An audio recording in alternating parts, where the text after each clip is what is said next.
What's up, ladies and gents, Ghost here. Hope you're all doing well and having a fantastic day. In today's video I'm going to be talking about one of the initial selling points for Battlefield 4 and whether or not it has now just become an old gimmick and not worth using anymore. And that, my friends, is Levolution. So back when the beta was out for Siege of Shanghai, I'm sure a lot of you guys remember those days, Levolution was the new big thing on the block. Everybody wanted to trigger off Levolution, you know, whoa, falling skyscrapers, absolute madness, you know, and redesigning how the levels play out. And you couldn't really go in a round of Siege of Shanghai without somebody knocking down the skyscraper within the first 5 minutes, to be honest. I even remember videos that YouTubers made back then talking about the fact that the skyscraper was far too easy to knock down and it needed to be nerfed, or, well, I suppose you could say buffed depending on how you look at it really, and it needed to be a little bit more difficult to actually take out just so that people could experience the map before the skyscraper had actually fallen. But fast forward to today and Levolution has been out for 6 months or so, and I can't say that I've played in a game recently where anybody has actually bothered to trigger the Levolution events. Now, I kind of understand this. I mean, if you look at the amount of work that it actually takes into doing a Levolution event on Siege of Shanghai, you have to put a considerable amount of firepower into those 4 struts around the bottom of the skyscraper in order to take it down. On Flood Zone, you have to put a lot of RPGs or firepower from, say, the scout helicopter into the wall to make the wall break there and the flood actually occur. So you're really putting yourself in harm's way. You're going to be shown up on the minimap, and more likely than not, if you've got your back turned to the enemies, you're going to end up dying. And I suppose the question most players usually ask themselves is it really worth it? You know, am I really going to be helping out my team that much by taking down the skyscraper at C-Flag on Siege of Shanghai, or flooding the entire Flood Zone level? I mean, yeah, it changes the level, and it's an interesting dynamic, and it looks cool, but is it really going to help your team out? And I think the answer that most players come up with in the middle of a round is no, it's probably just going to end up with me getting shot in the back of the head by a sniper.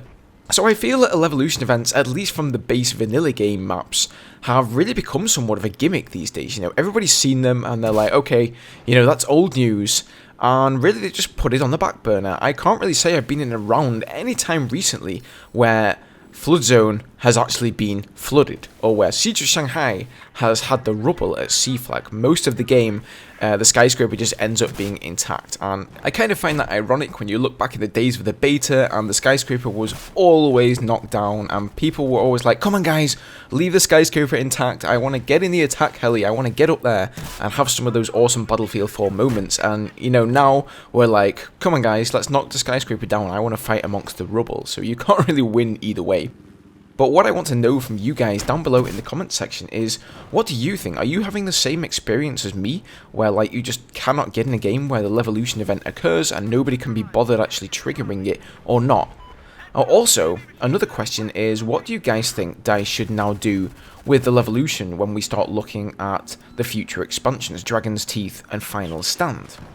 If we look back to China Rising, they pretty much just did away with Levolution altogether. There were some rumours that it had been put into the game and then afterwards taken out. I'm not exactly sure the reasons behind that, but it was done nevertheless, so we ended up with no Levolution whatsoever. But then moving forward to Second Assault, I definitely saw a change in DICE's design with the Levolution. They've obviously tried to put things in the game that are a lot easier to activate. So, you know, you take Metro for example, there are these struts holding up parts of the map, and it's supposed to improve the map, the way it plays, the routes, the dynamics of the map, and all those kinds of things.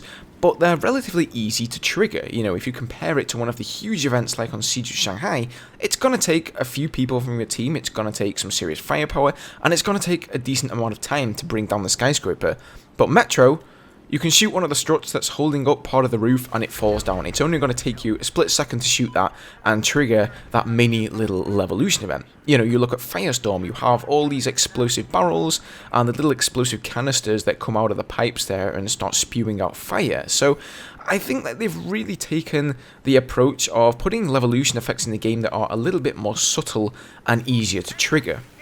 Most recently, of course, we've now seen Naval Strike, Probably the two biggest ones is destroying the aircraft on Lost Islands, and then of course the submarine in Wavebreaker. And I have to say, even those two Levolution events, sometimes I don't see the submarine getting destroyed. There are these struts that hold them up, and if you've ever played Wavebreaker, you'll know that in the middle of the submarine pen, it gets pretty crazy. There's probably a lot of nades going off there, and I have a feeling that if the submarine Levolution event occurs, it's most likely from just random fire or grenades being thrown in that central zone. I don't think most people are actually trying to take it down. I've never come across anybody planting C4 and actually trying to take the submarine down in the middle. Same goes for the plane on Lost Islands. I think people just end up grenading that middle area and it just automatically gets blown up. So pretty sure that DICE are heading in that kind of direction.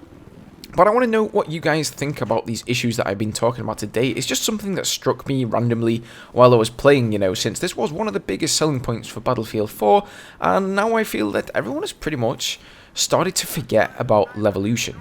So what would you guys like to see for the last two expansions from DICE? Do you think they're heading in a good direction with, say, Second Assault, where they have more environmental changes, things that are easier to trigger? Or, you know, how do you like the stuff on Naval Strike, where there are all Levolution events that need to be triggered, but they can sort of happen more by accident rather than having to put a lot of time and effort into things? Or would you like to see things go back to the vanilla way? Would you like to see something epic and really huge happen that will completely change the way a level plays out? So cheers for listening today, guys. I hope you found this video interesting. Let me know in the comments down below about all these issues, because I'd really like to get some feedback from you guys and let you know how you feel, because of course these are just my opinions and my feelings on the game so far. As always, guys, thank you ever so much for watching. Take care, have a great day, and I'll see you guys in the next video.